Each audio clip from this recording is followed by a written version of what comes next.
Welcome to నేటి వారధి. ముందుగా హెడ్లైన్స్ చూద్దాం. తెలంగాణ 10th ఫలితాలు విడుదల. 10వ తరగతి ఫలితాల్లో 98.2% ఉత్తీర్ణత. తెలంగాణ రెసిడెన్షియల్ స్కూల్లో ఏకంగా 98.7% ఉత్తీర్ణత. ఈ ఏడాది 10th పరీక్షలకు సుమారు 5,09,403 మంది విద్యార్థులు హాజరు. సింహాద్రి చందనోత్సవంలో ప్రమాదం. 7 భక్తులు మృతి. సింహాద్రి అప్పన్న చందనోత్సవంలో అపశృతి. 300 టికెట్ కౌంటర్ వద్ద కూలిన సిమెంట్ గోడ. 5 భక్తులు మృతి, 4 గాయాలు.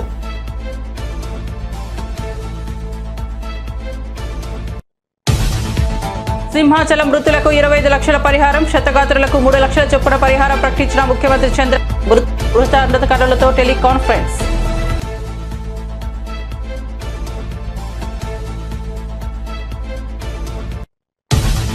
గోడ కూలుతుందని ఎవరూ అనుకోలేదు. బాధ్యులపై కఠిన చర్యలు తీసుకుంటామన్న అనిత. తాము దర్శనం చేసుకుని వచ్చాక గోడ కూలిన ప్రమాదం గురించి తెలిసిందన్న అనిత. అర్ధరాత్రి వర్షం పడుతున్న సమయంలో కూడా తాము ఇక్కడే ఉన్నామని వెల్లడి.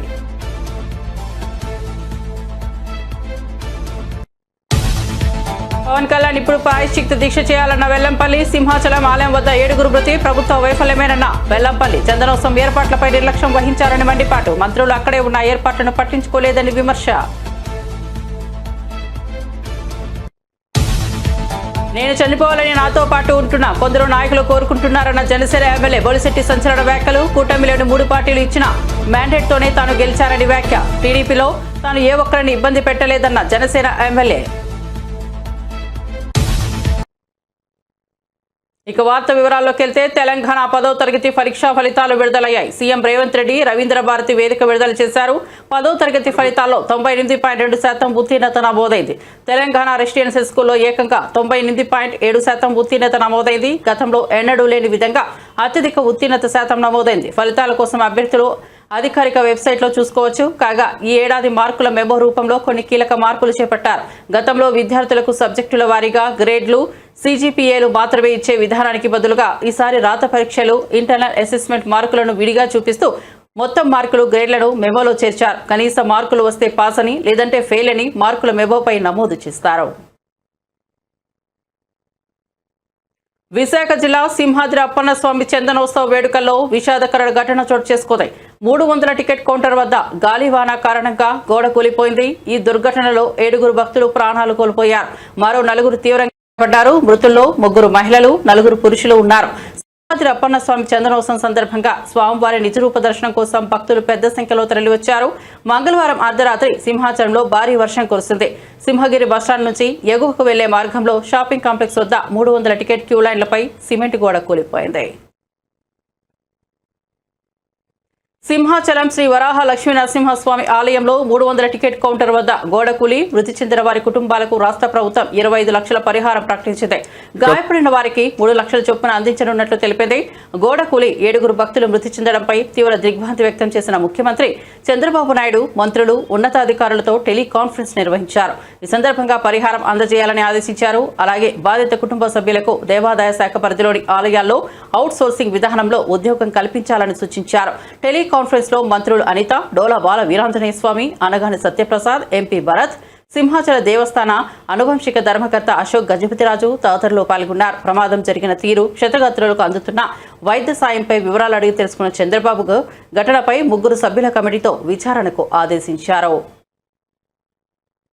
సింహాచలం శ్రీ వరాహలక్ష్మి నరసింహస్వామి వారి చందనోత్సవం సందర్భంగా తీవ్ర విషాదం చోటు చేసుకుంది.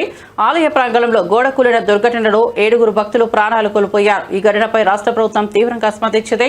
హోంమంత్రి వంగల్పూడి అనిత స్వయంగా సంఘటనా స్థలానికి చేరుకుని సహాయక చర్యలను పర్యవేక్షించారు. ముఖ్యమంత్రి చంద్రబాబు నాయుడు ఉన్నత స్థాయి విచారణకు ఆదేశించడంతో పాటు మృతుల కుటుంబాలకు భారీ పరిహారాన్ని ప్రకటించారు. సహాయక చర్యలను దగ్గరుండి పర్యవేక్షించిన అనంతరం ఆమె మీడియాతో మాట్లాడారు. ఈ దురదృష్టకర సంఘటనలో 7 మరణించారని, వారిలో 4 పురుషులు, 3 మహిళలు ఉన్నారని ఆమె తెలిపారు. గాయపడిన వారికి మెరుగైన వైద్య చికిత్స అందించేందుకు అన్ని ఏర్పాట్లు చేసినట్లు తెలిపారు. మహాలక్ష్మి నరసింహస్వామి వారి నిజరూప దర్శనం రోజున ఎర్లీ మార్నింగ్ మనకి 2:33 మధ్యలోనే ఇన్సిడెంట్ అనేది జరిగింది. యాక్చువల్గా ఇన్సిడెంట్ కూడా 2 o'clock చాలా హెవీ రైన్ ఒకటి స్టార్ట్ అయింది. అందరికీ తెలుసు, చాలా పెద్ద గాలి దుమారంతో చాలా ఉరుములు మెరుపులతో కూడిన భారీ వర్షం అయితే వచ్చింది. ప్రాథమిక నివేదిక ప్రకారం ఆ వర్షం ఏదైతే వచ్చిందో వాటర్ అంతా కూడా ఆ లూజ్ సాయిల్ మూలన వాటర్ అంతా కూడా కొంచెం లోపల దిగి ఆ గోడ కూలింది అన్నది ఒక ప్రాథమిక సమాచారం ప్రకారం వచ్చిన నివేదిక. ఇంకా కూలంకషంగా మా వాళ్ళందరూ కూడా ఒకసారి ఎంక్వైరీ చేస్తున్నారు. అట్ ద సేమ్ టైం అక్కడ 300 రూపీస్ క్యూ లైన్ ఉంది. ఆ క్యూ లైన్ అక్కడ జస్ట్ కరువు ఉంటుంది అనమాట. అంతవరకు అంత హెవీ క్రౌడ్ కూడా లేరు. ఫస్ట్ కరువు మూలాన ఒక జస్ట్ కొంచెం క్రౌడ్ అక్కడ ఉన్నారు. అది మూవ్ అవుతూనే ఉన్నారు. ఎక్కడ కూడా మనకి ఆగిపోవడం కానీ అంటువేం లేదు. చాలా అన్ఫార్చునేట్ థింగ్, ఆ గోడ పడిపోవడం వలన సుమారుగా 7 ప్రాణాలు కోల్పోవడం జరిగింది. అందులో 4 పురుషులు ఉన్నారు, 3 స్త్రీలు ఉన్నారు. ఇంకా మిగతా రెస్క్యూ ఆపరేషన్స్ కూడా జరుగుతున్నాయి. సంఘటన జరిగినది అని తెలిసిన వెంటనే ఇమీడియట్గా ఎస్డిఆర్ఎఫ్ బృందాలు, ఫైర్ డిపార్ట్మెంట్, పోలీస్ డిపార్ట్మెంట్, అదేవిధంగా ఇక్కడ పనిచేస్తున్న వాలంటీర్స్ చిన్నపిల్లలైనా వాళ్ళకి చేతులెత్తి దండం పెట్టాలి. నిజంగా వాలంటీర్స్ అయితే ఇమీడియట్గా కొంతమందిని బయటకు తీసుకొచ్చి అప్పటికప్పుడు హాస్పిటల్ కూడా తరలించారు. ఎన్డీఆర్ఎఫ్ టీం కూడా ఆన్బోర్డ్ అయింది. ఎన్డీఆర్ఎఫ్ టీములు 2, ఎస్డీఆర్ఎఫ్ టీంలో ఒక 2, fire department and police department అందరూ కలిసి రెస్క్యూ ఆపరేషన్స్ కూడా చేస్తున్నారు. మొత్తం అంతా క్లియర్ చేస్తున్నారు. అందరూ కూడా చనిపోయిన వాళ్ళ కుటుంబాలందరికీ కూడా ప్రగాఢమైన సంతాపం తెలియజేసుకుంటున్నాం. గవర్నమెంట్ తరఫున కూడా మాక్సిమం అన్ని ప్రికాషన్స్ తీసుకున్నాం. కేవలం ఈ భారీ వర్షము, అదేవిధంగా గాలి దుమారం వల్ల మాక్సిమం జరిగిన ఇన్సిడెంట్ ఇది ఒక యాక్సిడెంట్. కన్స్ట్రక్షన్ ఫెయిల్యూర్ కూడా ఉందంటూ కూడా అన్ని యాంగిల్స్ నుండి మేము దర్యాప్తు చెప్తామండి. ఇది ఏ టైంలో కన్స్ట్రక్ట్ జరిగింది, ఏ స్కీమ్లో కన్స్ట్రక్ట్ జరిగింది, ఎవరు కాంట్రాక్టరు, ఎవరు ఇంజనీరు, ఎవరు క్వాలిటీ కంట్రోల్ ఎవరు చేశారు, ఎవ్రీథింగ్ మేము ఇందులో ఎంక్వైరీ చేసుకుంటాం. ఎందుకంటే ఇక్కడ ప్రాణాలు కోల్పోయారు. ఈజీగా వదిలేయాల్సిన అవసరం ఏం లేదు. ఇందులో గవర్నమెంట్ కూడా చాలా సీరియస్గా ఉంది. అన్ని కోణాల్లో నుంచి కూడా మేము విచారణ జరుపుతాం. ఎవరైతే బాధ్యులు ఉన్నారో బాధ్యులు కఠినంగా శిక్షించే ప్రక్రియ గవర్నమెంట్ తీసుకుంటాం. నేను ప్రికాషన్స్ విషయంలో ఒక 2 days బ్యాక్, 3 days బ్యాక్ అంటే ఈ క్యూ లైన్లు మొత్తం ఆ క్యూ లైన్లు అన్నీ మేము చెక్ చేసుకోవడం జరిగింది. ఇది అన్ఫార్చునేట్ థింగ్. అక్కడ గోడ ఉంది. ఆ గోడ పిల్లర్తో కట్టాడా, సిమెంట్తో కట్టాడా, బ్రిక్తో కట్టాడా అన్నది ఎవరు కూడా మేము చూసుకోవడానికి మాకు. కానీ విషయం ఏంటవుతుందంటే అక్కడ విపరీతంగా వర్షం పడింది. మీకు తెలుసు, మీరు ఆ టైంలో ఉన్నారు. నేను కూడా వర్షంలో తడుచుకునే దర్శనం చేసుకుని వచ్చాను. నేనే కాదు, పట్టు వస్త్రాలు సమర్పించడానికి వచ్చిన రెవెన్యూ మినిస్టర్ గారు కూడా వర్షంలో తడుచుకుని వెళ్ళారు. భారీ వర్షంలో తడుచుకుని వెళ్ళాము. ఈ వర్షం నేను దర్శనం చేసుకుని బయటకు వచ్చాను. ఇలా ఇన్ఫర్మేషన్ వచ్చింది గోడ కూలిందని. 1 or 2 ఇంజురీస్ అన్నారు. అయినప్పటికీ కూడా నేను వచ్చి చూస్తానని చెప్పి నేను పుట్అవుట్ని వచ్చాను. అప్పటి నుంచి ఇప్పటి వరకు మేము ఇక్కడే ఉండడం జరిగింది. అంటే ఎక్కడా కూడా రెస్క్యూ ఆపరేషన్స్లో కానీ నిర్లక్ష్యం వహించడం కానీ ఎక్కడ కూడా నేను చేయలేదు. ఇమీడియట్గా క్షతగాతులు ఎవరైతే ఉన్నారో వాళ్ళందరినీ కూడా హాస్పిటల్కి తీసుకెళ్ళి నేను పంపించడం జరిగింది. మిగతా రెస్క్యూ ఆపరేషన్స్ కూడా జరుగుతున్నాయి. ప్లీజ్ మిగతా అన్ని కార్యక్రమాలు చేసుకోవాలి. విశాఖపట్నంలోని సింహాచలం ఆలయంలో చందనోత్సవం సందర్భంగా చోటు చేసుకున్న గోడ కూలిన ఘటనపై మాజీ మంత్రి గుడివాడ అమర్నాథ్ తీవ్రంగా స్పందించారు. వర్షం పడటం ఆనవాయితీ అయినా ఇంతవరకు ఇలాంటి ఘోరమైన ఘటనలు జరగలేదని అన్నారు. ప్రభుత్వ నిర్లక్ష్యమే ఈ ప్రమాదానికి కారణమని ఆగ్రహం వ్యక్తం చేశారు. పచ్చిగోడకు కేవలం ఐరన్ చప్పుడుతో భద్రత పేరుతో తక్షణ ఏర్పాట్లు చేయడం దారుణమన్నారు. 7 భక్తుల ప్రాణాలను కోల్పోవడానికి ఇదే కారణమని తీవ్రంగా విమర్శించారు. నాణ్యత లేని నిర్మాణాలు, తగిన భద్రతా చర్యల లోపం భక్తులను విషాదంలో ముంచాయని పేర్కొన్నారు. ప్రాంతానికి ఇలవేల్పైనటువంటి శ్రీ వరాహ లక్ష్మీ నరసింహస్వామి వారి చందనోత్సవం అత్యంత పవిత్రమైనటువంటి దినోత్సవం. సింహాచలం శ్రీ వరాహ లక్ష్మీ నరసింహస్వామి వారి చందనోత్సవాన్ని నిజరూప దర్శనానికి వచ్చేటువంటి పరిస్థితులు ఉండేటువంటి పవిత్రమైనటువంటి రోజు ఒకే ఒక రోజు. ప్రభుత్వం తాలూకా చేతకానితనం, ఇంతమంది భక్తులు వస్తారని చెప్పి తెలిసి చేయాల్సినటువంటి ఏర్పాట్లు కూడా, అంటే చందనోత్సవం అనేటువంటిది ప్రతి సంవత్సరం ఏ రోజు వస్తుంది అనేటువంటిది డిపార్ట్మెంట్కి తెలుస్తుంది. ఏ రోజుకి ఏర్పాట్లు అనేటువంటి పూర్తి చేయాలనేటువంటిది అది ప్రభుత్వం తాలూకా బాధ్యత. కేవలం 3 రోజుల 4 రోజుల క్రితం గోడ కట్టి దానికి కనీసం క్యూరింగ్ చేయకుండా గోడ కట్టాల్సినటువంటి రూల్స్ అండ్ రెగ్యులేషన్స్ ఏవైతే ఉన్నాయో, లేదా దానికి సంబంధించిన టెక్నికల్ ప్రొసీజర్స్ ఏవైతే ఉన్నాయో ఏవి ఫాలో అవ్వకుండా కేవలం గోడ కట్టేయాలనేటువంటి ఉద్దేశంతో గోడ కట్టేసి క్యూరింగ్ కూడా చేయకుండా ఈరోజు నిన్న రాత్రి సహజంగా మీ అందరికీ తెలుసు, ఆనవాయితీ ప్రకారం మరి ఆ దేవుడి కృప ఏంటో తెలియదు కానీ చందనోత్సవం అంటే వర్షం అనేటువంటిది ప్రతి చందనోత్సవానికి ఆ దేవుడి లీలో ఏంటో తెలియదు కానీ ప్రతి సంవత్సరం చందనోత్సవం రోజున వర్షం పడుతుంటది ఈ ప్రాంతంలో అనేటువంటిది ఈ ప్రాంతంలో ఎవరిని అడిగినా చెప్తారు. సరే, గాలి వచ్చింది, వాన వచ్చింది, ఇవన్నీ ప్రభుత్వానికి సాకుల్లా కనబడొచ్చు కానీ మీరు చేసినటువంటి ప్రక్రియలో ఆ గోడకి భక్తులకు సంబంధించినటువంటి ఈ టెంట్లు వేయడానికి, ట్రస్సులు వేయడానికి ఏదైతే ఏర్పాట్లు చేశారో ఆ క్యూరింగ్ ఉన్నటువంటి గోడకు తీసుకొని వచ్చి ట్రస్సులన్నీ కూడా తగిలించి దానికి మేకులు కొట్టి పూర్తిగా ఆ గోడను సపోర్ట్ కింద తీసుకొని ఏర్పాట్లన్నీ కూడా చేశారు. ఒక పక్క గాలి, ఒక పక్క ఇప్పుడే పైలా ప్రవీణ్ అని చెప్పి ఇందులో గాయపడినటువంటి యువకుడిని విమ్స్ హాస్పిటల్లో తనని పరామర్శించి రావడం జరిగింది. ప్రత్యక్ష సాక్షి ఆ అబ్బాయిని అడిగాం, ఏం జరిగింది, ఎలా జరిగింది ఏంటి అని అంటే క్లియర్ చెప్పాడు. సార్, పెద్ద గాలి వేసింది, గోడ ఫ్లెక్స్ ఊగినట్టు ఊగింది సార్. అది ఆ చీకట్లో మాకు లైటింగ్ కూడా లేదు ఆ టైంలో. అది గోడో లేకపోతే ఫ్లెక్సో ఏంటో తెలియలేదు. కళ్ళు మూసి తెసి లోపు మొత్తం గోడంతా కూలిపోయింది, కిందన ఉండిపోయారు. నాకేమో ఆ కుర్రాడికేమో ఐరన్ ట్రస్ ఏదైతే ఉంటుందో అది వచ్చి కాలు మీద పడిపోయి ఆ యాంకిల్ బ్రోన్ అనేటువంటిది ఫ్రాక్చర్ అయ్యింది. అంటే క్యూరింగ్ ఉన్నటువంటి గోడకు తీసుకుని వచ్చి ఆ గోడ ఇది కూడా మీరు చూస్తే ఇది కాంక్రీట్ తో సహజంగా మీరు చూడండి, మీరు ఎక్కడన్నా ఆ కొండ చర్యలు ఉన్నటువంటి ప్రాంతంలో రిటైనింగ్ వాల్ కట్టినప్పుడు కాంక్రీట్ వాల్స్ కడతారు. మీరు చూడండి, హనుమంతవాగ్ జంక్షన్ లో కానీ లేకపోతే ఇతర ప్రాంతాల్లో కానీ కొండవాళ్ళ ప్రాంతాలు ఎక్కడున్నా సరే కట్టాల్సినటువంటిది కాంక్రీట్ వాల్. ఇలాంటి ఫ్లై యాష్ బ్రిక్స్ తీసుకొని వచ్చి కడితే ఇది పరిస్థితి. దీని క్యూరింగ్ లేదు, మధ్యలో కావాల్సినటువంటి కాంక్రీట్ పిల్లర్స్ లేవు, క్యూరింగ్ అనేటువంటిది జరగలేదు. దానికి తీసుకొని వచ్చి ఐరన్ ట్రస్లు అన్ని కూడా తీసుకొని వచ్చి ఏర్పాట్లకు సంబంధించినటువంటి అన్ని ఇదే గోడకి వారు కొడితే దీని నాణ్యత ఇది. ఆ చుట్టుపక్కల ఉన్నటువంటి మీరు కూడా పత్రికా సోదరులు కూడా ఉన్నారు ఇందులో, మీరందరూ కూడా దగ్గర నుంచి చూసుంటారు. ఈ పక్కన ఉన్నటువంటి సింహాచలం శ్రీ లక్ష్మీ నరసింహస్వామి చందనోత్సవంలో గోడకూలి 7 భక్తులు మరణించడం ప్రభుత్వ వైఫల్యం వల్లే జరిగిందని వైసీపీ నేత మాజీ మంత్రి వెల్లంపల్లి శ్రీనివాస్ ఆరోపించారు. హైదరాబాద్లోని తన నివాసంలో మీడియాతో మాట్లాడిన ఆయన ఈ దుర్ఘటనకు కూటమి ప్రభుత్వ నిర్లక్ష్యమే కారణమని విమర్శించారు. చందనోత్సవానికి లక్షలాదిగా భక్తులు వస్తారని తెలిసినా ప్రభుత్వం సరైన ఏర్పాట్లు చేయడంలో ఉదాసీనంగా వ్యవహరించిందని వెల్లంపల్లి అన్నారు. నాసిరకం పనుల వల్లే ఈ ప్రమాదం జరిగిందన్నారు. సమీక్షా సమావేశాల్లో పాసుల పంపిణీపై చర్చించారే తప్ప భక్తుల భద్రత, సౌకర్యాలపై దృష్టి పెట్టలేదని ఆరోపించారు. మంత్రులు అక్కడే ఉన్న ఏర్పాట్లను పట్టించుకోలేదని, కనీసం టాయిలెట్ సౌకర్యం కూడా కల్పించకపోవడం ప్రభుత్వ నిర్లక్ష్యానికి నిదర్శనమని అన్నారు. విజయవాడ నగరంలో ఎన్ని దేవాలయాలు కూల్చేశారు. ఆ దేవతామూర్తులని మున్సిపల్ కార్పొరేషన్ వ్యాన్లలో తరలించడం మనం చూసాం. మున్సిపల్ చెత్త బండుల్లో దేవుడి విగ్రహాలు తీసుకెళ్లిన పరిస్థితి 2014 నుంచి 19 టైంలో చూసాం. అలాగే గోదావరి పుష్కరాల్లో దాదాపుగా సుమారుగా 29 మంది పబ్లిసిటీ పిచ్చి కోసం 29 మంది చనిపోయడం చూశాం. ఇలా దుర్మార్గంగా కూటమి ప్రభుత్వం వచ్చిందంటే హిందూ భక్తులందరికీ కూడా చనిపోవడం అనేది ఒక ఆనవాయితీగా ఈ కూటమి ప్రభుత్వం పనిచేస్తుంది. అదేవిధంగా ఈరోజు సింహాచలంలో 7 చనిపోవడం అనేది ఇది ఎంతవరకు సమంజసం? కూటమి ప్రభుత్వం ఏం చేస్తుంది? ఏర్పాట్లు సింహాచలం దేవాలయంలో ఎందుకు ఏర్పాట్లు చేయలేదు? ఏదో చందనోత్సవానికి చంద్రబాబు గారు వస్తారు, పవన్ కళ్యాణ్ గారు వస్తారు, విఐపీలు వస్తారని చెప్పని అడావుడిగా నాసురకంతో ఒక గోడ నిర్మించారంట. అది 4 రోజుల్లో గోడ నిర్మించారంట. దానివల్ల ఈరోజు భక్తులు చనిపోవాల్సిన పరిస్థితి.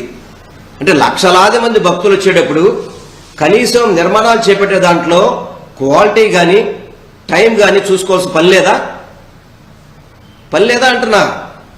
వీళ్ళు చందనోత్సవం మీటింగుల్లో చేసేది ఏంటంటే రివ్యూ మీటింగ్ ఒకసారి జరిగింది. ఆ మీటింగ్లో ఎమ్మెల్యేలు నాకు టికెట్లన్నీ, మీకు టికెట్లన్నీ, మాకు పాసులన్నీ, మాకు గౌరవం లేదని చెప్పని సాక్షాత్తు అక్కడ ఎమ్మెల్యే బండారు సత్యనారాయణ గారు మాట్లాడారు. ఆల్రెడీ వాళ్ళు టికెట్లు పాసుల కోసం మాట్లాడారు తప్ప భక్తుల సౌకర్యాల్లో కానీ భక్తుల అక్కడ అవసరానికి కావాల్సిన పనుల్లో కానీ ఎక్కడా కూడా చొరవ చూసిన పరిస్థితి లేదు. హోమ్ మినిస్టర్ అదే జిల్లాలో ఉంటారు. అదేవిధంగా మన ఎవరో రెవెన్యూ మినిస్టర్ గారు ఉన్నారంట అక్కడ, మరి ఎండోమెంట్ మినిస్టర్ గారు వెళ్ళారో లేదో తెలియదు. కనీసం అక్కడ మహిళలు చెప్తున్నారు, ఈరోజు టీవీలో చూస్తుంటే మనకు అర్థమవుతుంది, కనీసం బాత్రూమ్ సౌకర్యాలు కూడా ఏర్పాటు చేయలేదు ఈ కూటమి ప్రభుత్వం అనేది అక్కడున్న భక్తుల నుంచి వచ్చిన ఆవేదన. ఇందులో ఏదో అపచారం జరిగిందని మాత్రం మాకు అర్థమవుతుంది. డెఫినెట్ గా ఈ కూటమి ప్రభుత్వం దేవాలయాల దాంట్లో కానీ హిందూ దేవుళ్ళలో కానీ హిందూ భక్తుల్లో ఏదో అపచారం జరుగుతుందని మాత్రం అర్థమవుతుంది. ఎందుకంటే మొన్నటికి మొన్న ముక్కొట్టినాడు, దాదాపు 4 నెలల వస్తుంది ఇంచుమించుగా. ఎప్పుడు కూడా తిరుపతి చరిత్రలో, ఎప్పుడైనా తిరుపతి చరిత్రలో 6 చనిపోయిన పరిస్థితి చూసామా? 6 చనిపోయారు. దాదాపు 40 మంది పైన పడి వాళ్ళందరికీ కూడా వివిధ రకాలుగా ఇబ్బందులు పడి వాళ్ళ ప్రాణాలు ఏం కోల్పోలేదు. అది వచ్చినప్పుడు కూడా కనీసం ఈ సింహాచలం చందనోత్సవానికి మనం బాధ్యత తీసుకోవాలని చెప్పని కనీసం ఈ కూటమి ప్రభుత్వం చర్యలు తీసుకోవడం చాలా బాధాకరం, చాలా బాధాకరం.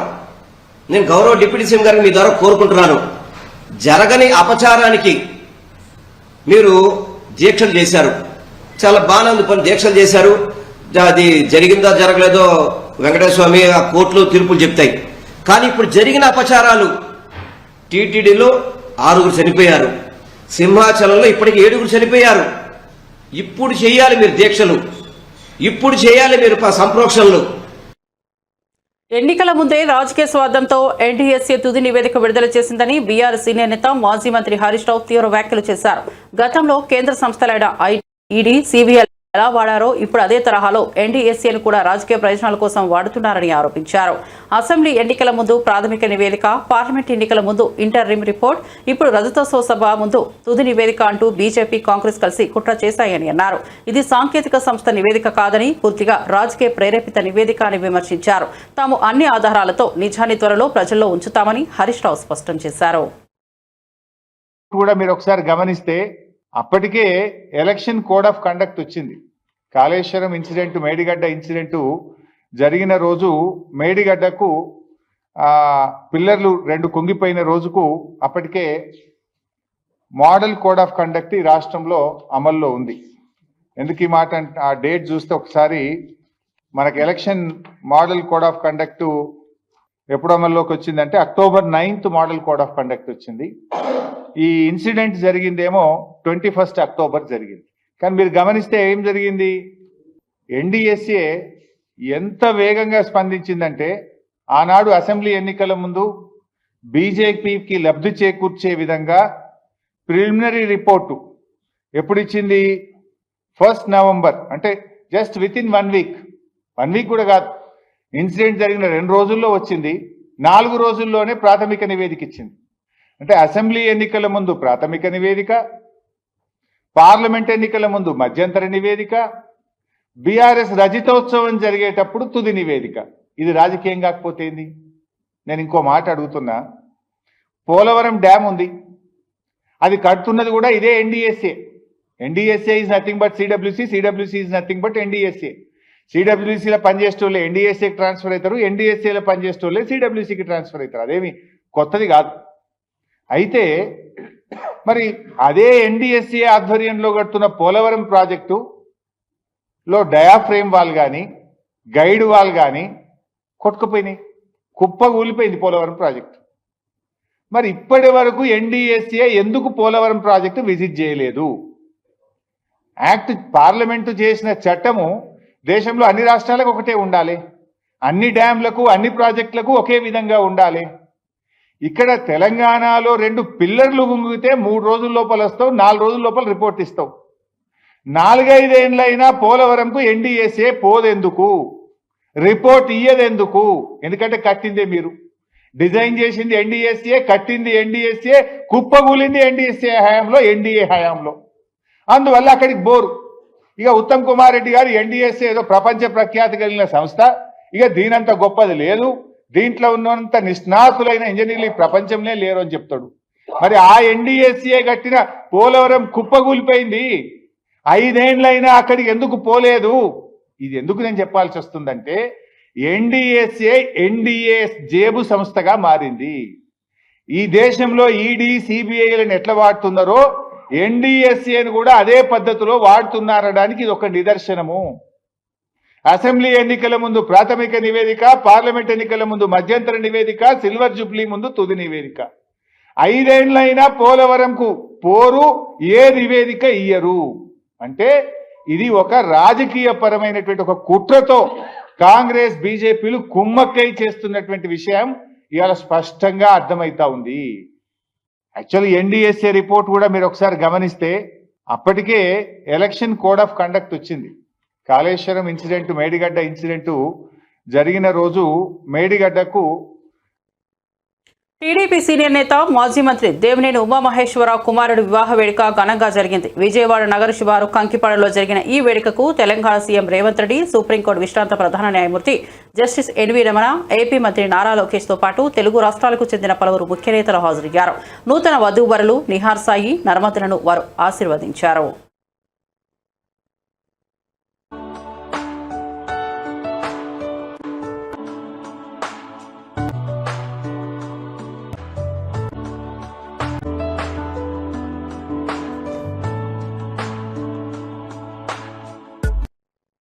జనసేన పార్టీ తాడేపల్లిగూడెం ఎమ్మెల్యే బొలిశెట్టి శ్రీనివాస్ సంచలన వ్యాఖ్యలు చేశారు. తనతో పాటే ఉంటున్న కొందరు నాయకులు తాను చనిపోవాలని కోరుకుంటున్నారని, తద్వారా వచ్చే ఉప ఎన్నికల్లో ఎమ్మెల్యే కావాలని ఆశిస్తున్నారని ఆయన తీవ్ర ఆరోపణలు చేశారు. తాడేపల్లిగూడెంలో మీడియాతో మాట్లాడుతూ ఆయన వ్యాఖ్యలు చేశారు. నేను పోతే ఉప ఎన్నిక వస్తుంది, ఆ సీట్లో ఎమ్మెల్యే అయిపోవాలని కొందరు ఆశపడుతున్నారంటూ బొలిశెట్టి వ్యాఖ్యానించారు. తన గెలుపు వెనుక ఎవరి త్యాగాలు లేవని, తెలుగుదేశం, జనసేన, బీజేపీ 3 పార్టీలు కలిసి ఇచ్చిన మ్యాండేట్తోనే తాను గెలిచానని ఆయన స్పష్టం చేశారు. తాడేపల్లిగూడెం ప్రజలు తనను ఆశీర్వదించి గెలిపించారని, ఎవరి దయా దాక్షిణ్యాలపైన తాను ఆధారపడలేదని తేల్చి చెప్పారు. అటు బీజేపీ కానీ నేను ఎన్డీఏ ఎమ్మెల్యే, నేను ఏ పార్టీకి సంబంధించిన వ్యక్తిని కాదు. ఇన్ని జరుగుతూ ఉంటాయి. ఓ పక్కన అధికారుల్ని సమన్వయంతో పనిచేయించాలి అంటే ఓ పక్కన అధికారులను బెదిరిస్తారు. నువ్వు ఉండాలని లేదా, పైన మా పార్టీ ఉంది, నేను పంపేస్తాం. ఏం పంపేస్తారు మీరు? నేను ఎన్డీఏ ఎమ్మెల్యేని, నేనేమి వైఎస్ఆర్సీపీ ఎమ్మెల్యేని కాదు. ఇక్కడ అధికారులను కూడా పరిరక్షణ చేసుకోవాల్సిన అవసరం ఉంది. అధికారులకు అవసరం నాకు పూర్తిగా ఉంది. అధికారులు చేయకపోతే నేను చేయలేను. ఇక్కడ చేయమని కమిషనర్ ఆదేశిస్తే కమిషనర్ అన్ని ఇవన్నీ చేయించాడు. ఇది చేయమని అనిల్ వీళ్ళంతా ఉండి రాత్రానిక పాలన ఇక్కడ కొంతమంది కూర్చొని టీలు ఒకరు పెట్టి, కాఫీలు ఒకరు పెట్టి, గవర్నమెంట్ డబ్బులు ఇవ్వకుండా ఇది అభివృద్ధి చేస్తూ ఉంటే విమర్శలు చేసేవాళ్ళకి చెప్తున్నాను. నేను ఎప్పుడు చనిపోతానో నాకు తెలియదు, కానీ చనిపోయినప్పుడు మీరు ఖచ్చితంగా ఎమ్మెల్యే అవ్వాలని నేను కోరుకుంటున్నాను. నేను ఉండగానే చనిపోవాలని కోరుకోవద్దని చెప్పి కూడా మీకు తెలియజేస్తాను. ఎందుకంటే అది అన్యాయం. అది నా సర్వస్వం. నేను ఒక సామాన్యుడిని మీ ముందు నిలబడి స్థాయికి ఎదగడానికి భగవంతుడు నేను చేసిన వ్యాపారాలకు కలిసి ఎమ్మెల్యేగా అయ్యానంటే ఇక్కడ అధికారులను కూడా పరిరక్షణ చేసుకోవాల్సిన కళ్యాణ్ గారు, చంద్రబాబు నాయుడు ఆశయంతో నాకు టికెట్ వచ్చింది.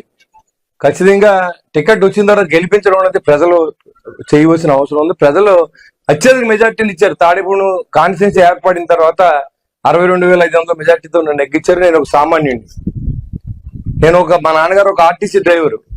ఆ స్టేజ్ నుంచి ఒక ఎమ్మెల్యే ఎదగడానికి నా జీవితం అంతా కష్టపడ్డాను. ఇవాళ చాలా మంది మాట్లాడుతుంటే చాలా బాధేస్తుంది. ఎందుకంటే ఎలా ఉందంటే నాతో ఉన్న కొంతమంది వ్యక్తులు నేను చనిపోతే బాగుండు, వెంటనే నాకు బై ఎలక్షన్ వస్తే నెగ్గితే ఎమ్మెల్యేని అయిపోతారన్న విధంగా ఆలోచన చేయడానికి నేను భరించలేకపోతున్నాను దాన్ని. నేను గెలిచిన తర్వాత నిరంతరం ప్రజల కోసమే పనిచేస్తా ఉన్నా. నా సొంత వ్యాపారం మానేశాను. నేను ఎక్కడ కూడా ఎవరిని ఇబ్బంది పెట్టలేదు. ఇటు తెలుగుదేశం మిత్రులు కానీ, అటు జనసేన కానీ, అటు బీజేపీ కానీ. నేను ఎన్డీఏ ఎమ్మెల్యే, నేను ఏ పార్టీకి సంబంధించిన వ్యక్తిని కాదు. ఇన్ని జరుగుతూ ఉంటాయి. ఓ పక్కన అధికారుల్ని సమన్వయంతో పనిచేయించాలి అంటే ఓ పక్కన అధికారులను బెదిరిస్తారు. నువ్వు ఉండాలని లేదా, పైన మా పార్టీ ఉంది, నేను పంపేస్తాం. తిరుమల శ్రీవారిని క్రికెటర్లు రజిత్ పాటిదార్, జితేష్ శర్మ దర్శించుకున్నారు. వీఐపీ ప్రారంభ విరామ దర్శన సమయంలో వారు స్వామివారి సేవలో పాల్గొన్నారు. మహిళా క్రికెటర్ శ్రేయాంక పాటిల్ స్వామివారిని దర్శించుకున్నారు. అంతకుముందు టీటీడీ అధికారులు వీరికి స్వాగతం పలికి దర్శన ఏర్పాట్లు చేశారు. దర్శనానంతరం రంగనాయకుల మండపంలో క్రికెటర్లకు పండితులు ఆశీర్వచనం చేసి స్వామివారి తీర్థ ప్రసాదాలను అందజేశారు.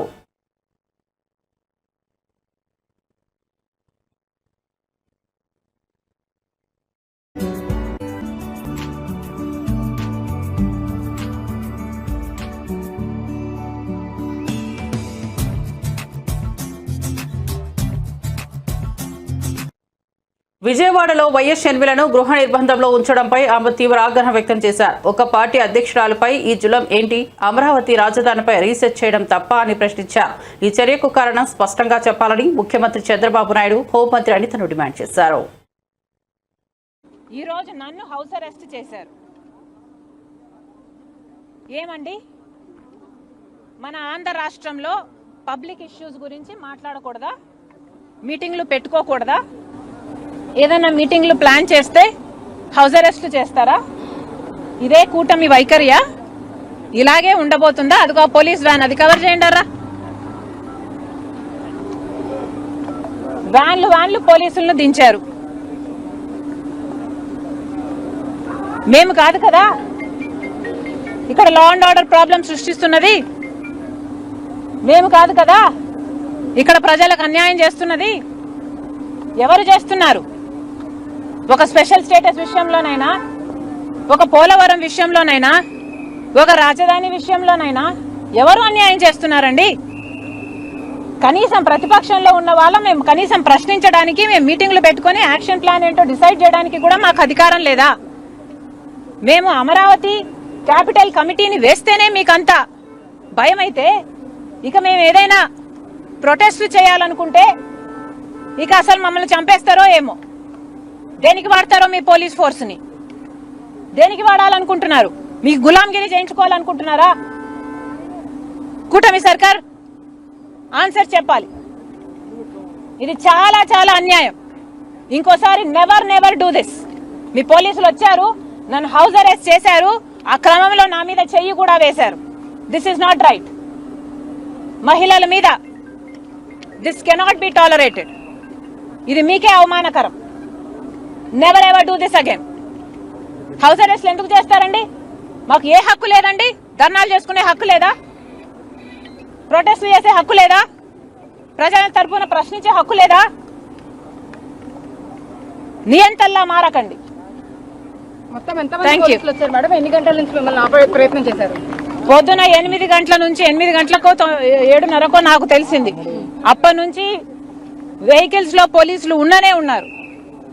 ఎన్నిసార్లు మేము బయటకు వెళ్తామన్నా హౌస్ అరెస్ట్ అని చెప్తూనే ఉన్నారు. This is not right. మీకున్నది police force law and order కాపాడడానికి. ఇప్పటికే మహిళల మీద జరిగే అత్యాచారాలలో ఆంధ్ర. బులెటిన్ ముగించే ముందు హెడ్లైన్స్ మరోసారి చూద్దాం. తెలంగాణ 10th ఫలితాలు విడుదల. 10వ తరగతి ఫలితాల్లో 98.2% ఉత్తీర్ణత. తెలంగాణ రెసిడెన్షియల్ స్కూల్లో ఏకంగా 98.7% ఉత్తీర్ణత. ఏడాది 10th పరీక్షలకు సుమారు 5,09,403 మంది విద్యార్థులు హాజరు.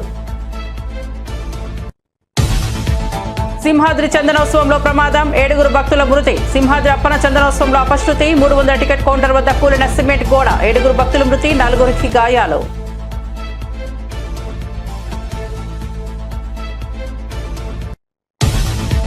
సింహాచలం మృతులకు 25 లక్షల పరిహారం. క్షతగాత్రులకు 3 లక్షల చొప్పున పరిహారం ప్రకటించిన ముఖ్యమంత్రి చంద్రబాబు. మంత్రులు, ఉన్నతాధికారులతో టెలికాన్ఫరెన్స్.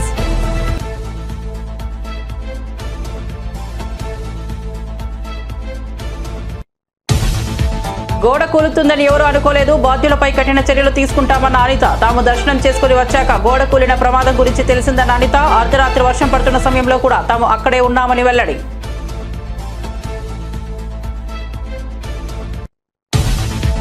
పవన్ కళ్యాణ్ ఇప్పుడు ప్రాయశ్చిత్త దీక్ష చేయాలన్న వెల్లంపల్లి. సింహాచలం ఆలయం వద్ద 7 మృతి. ప్రభుత్వ వైఫల్యమేనన్న వెల్లంపల్లి. చందనోత్సవ ఏర్పాట్లపై నిర్లక్ష్యం వహించారని మండిపాటు. మంత్రులు అక్కడే ఉన్న ఏర్పాట్లను పట్టించుకోలేదని విమర్శ. నేను చనిపోవాలని నాతో పాటు ఉంటున్న కొందరు నాయకులు కోరుకుంటున్నారన్న జనసేన ఎమ్మెల్యే బొలిశెట్టి సంచలన వ్యాఖ్యలు. కూటమిలను 3 పార్టీలు ఇచ్చిన మ్యాండేట్ తోనే తాను గెలిచానని వ్యాఖ్య. టీడీపీలో తాను ఏ ఒక్కరిని ఇబ్బంది పెట్టలేదన్న జనసేన ఎమ్మెల్యే. మరిన్ని అప్డేట్స్ కోసం చూస్తూనే ఉండండి నేటి వారధి.